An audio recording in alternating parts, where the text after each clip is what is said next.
నైనా ఏమనైనా నిన్న మా మేస్తారు అన్నని కుక్కను కొట్టినాడు. అవునా? దేనికిరా కొట్టినాడా? ఏమో నాకేం తెలుసు, మీ పెద్ద కొడుకుని అడుగు.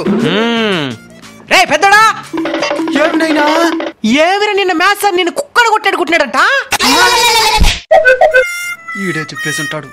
మొన్న ఒక చాక్లెట్ ఇమ్మంటే ఇచ్చినావా? సావరా. నువ్వు హ్యాపీరా? ఎందుకు కొట్టినాడా? ఆయన పేరుకే మేస్తారు, ఆయనకి లెక్కలే తెల్లా. ఓ మేస్తార్కే లెక్కలు నేర్పించే అంత తెలివిమంతుడు అయిపోయినావా? ఏం తెలియమంతుడా, ఒకసారి ఆయన చెప్పే లెక్కలు చూపిస్తాను చూడు.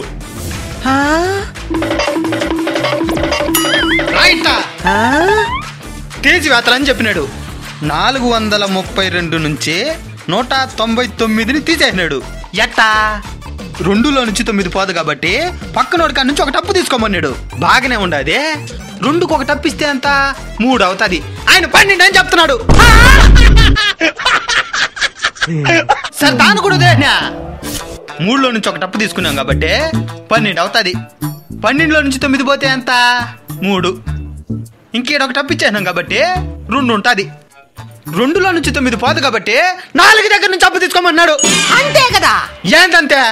ముందు మనం 2 కప్పించుండా, వాడి దగ్గర తిరిగి తీసుకోవాలి. ఇప్పుడు నాకు ఒక 10 రూపాయలు అప్పుగా ఇయ్యేమే. ఇప్పుడు నువ్వు అప్పుగా ఇచ్చిన 10 రూపాయలు నన్ను అడిగి తీసుకుంటావా, పక్కన అడిగి తీసుకుంటావా? లెక్కలు నేర్పిస్తారంట, లెక్కలు చాలు కానీ పాయా. నిన్ను కుక్కడు కొట్టినాడు కదరా?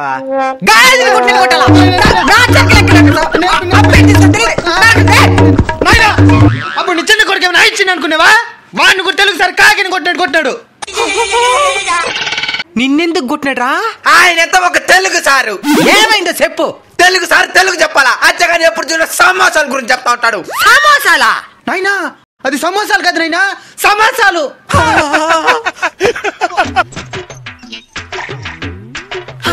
సార్ దాని నాయన అదేదో సువర్ణ వలసందంట. ఎప్పుడు చూడ సందు గురించే చెప్తా ఉంటాడు. తెలుగు సార్కి సువర్ణ వలసంది పని. నైనా అది సువర్ణ వలసంది కదా నైనా, సవర్ణ దీర్ఘ సంధి.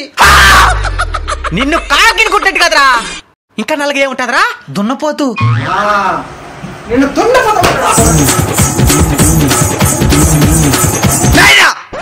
అప్పుడు నువ్వేమైనా పెద్ద ఆర్యపట్ట. మొన్న సూర్యుడు చుట్టూ గ్రహాలు ఎందుకు తిరుగుతున్నాయంటే ఏం చెప్పినావా? మర్చిపోయినేనా? పని పట్టలేదు కాబట్టి తిరుగుతున్నాయన్నావు. మరంతే కదే. ఈ సమాధానానికి సార్ ఏం చెప్పినాడు? First medal ఇచ్చేసాడా? మెడలీలా మెడకా మీద కొట్టినాడు.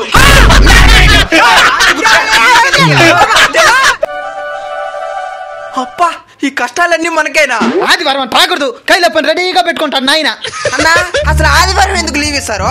సార్ వాళ్ళు చికెన్ తినేదానికి. మరి ఇంకెట్ట అనుకున్నావో? సోమవారం శనివారం లీవ్ ఇచ్చినావు అనుకో, నాన్ వెజ్ తినమాదు. అందుకని సార్ వాళ్ళు ఆదివారం లీవ్ ఇస్తుండేది. ఎవరురా నువ్వు ఇంత టాలెంటెడ్ ఉన్నావు? అవును, నీకు చాలా తెలివి ఉన్నది. దిష్టి పెట్టబాక. ఇంకా ఏమన్నా వస్తున్నావు? ఇంత లేట్ కన్నా సర్దించిదా? ముందే కదా తేవాలా? నడిచి వచ్చే లోపల లేట్ అయిపోయింది నాయన. సరేలే. రే చిన్నడా నువ్వే ఆవు గిట్టుకోయి. రే పెద్దడా నువ్వే వరకు నీళ్ళు కట్టు. వెళ్ళండ్రా. మేము ఈ పని చెయ్యము నాయన. ఎందుకా? మా ఫ్రెండ్స్ అంతా తక్కువ చేసి మాట్లాడుతున్నారు, బురదలో పనిచేసే వాళ్ళని. ఆ బురదలో పండిన పంటతోనే వాళ్ళ కడుపులు కూడా నిండుతుండేది. అయినా చిన్నపిల్లలు తెలిసి తెలియకుండా మాట్లాడేసి ఉంటారు, దాన్ని పట్టించుకోవద్దండి.